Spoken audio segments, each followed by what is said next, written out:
السلام علیکم استاد محترم۔ وعلیکم السلام۔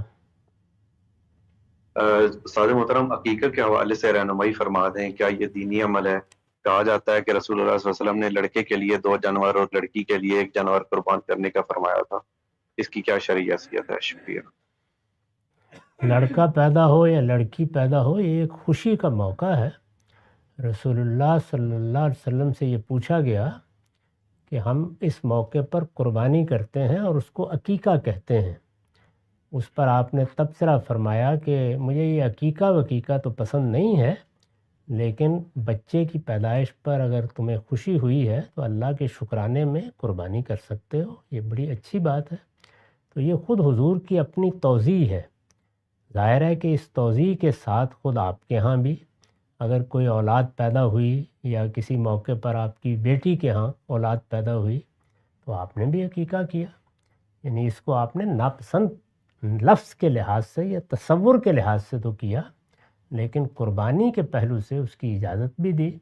اور یہ بات بالکل قرآن مجید میں اصول کے طور پر بیان ہوئی ہے کہ نیکی کا کوئی کام، مثلا نماز پڑھنا، نفل پڑھنا، مثلا کچھ اللہ کی راہ میں انفاق کرنا، اسی طرح عمرہ کرنا، حج کرنا، ایسے ہی کوئی نیکی کا کام بھی آپ شکرانے کے طور پر کر سکتے ہیں۔ کوئی آپ کو خیر ملا ہے، آپ کو علم حاصل ہوا ہے، آپ کو کوئی بڑی کامیابی ملی ہے، اولاد بھی اللہ کی بہت بڑی نعمت ہے، اس میں بھی آپ کر سکتے ہیں۔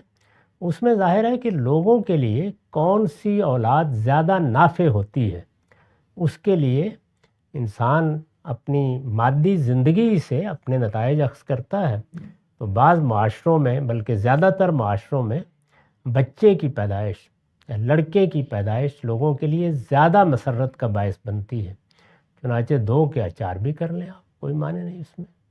اور بعض معاشروں میں اس کے بالکل الٹ ہوتا ہے۔ ہم ملیشیا میں رہے ہیں، وہاں لڑکی کی پیدائش اسی طرح لوگوں کے لیے خوشی کا باعث بنتی تھی جیسے ہمارے ہاں لڑکے کی بنتی۔ سب پر اللہ کا شکر ادا کرنا چاہیے، لیکن انسان مادی منفتوں کے لحاظ سے فرق بعض اوقات محسوس کرتا ہے، اس کو دین میں قبول کیا گیا ہے۔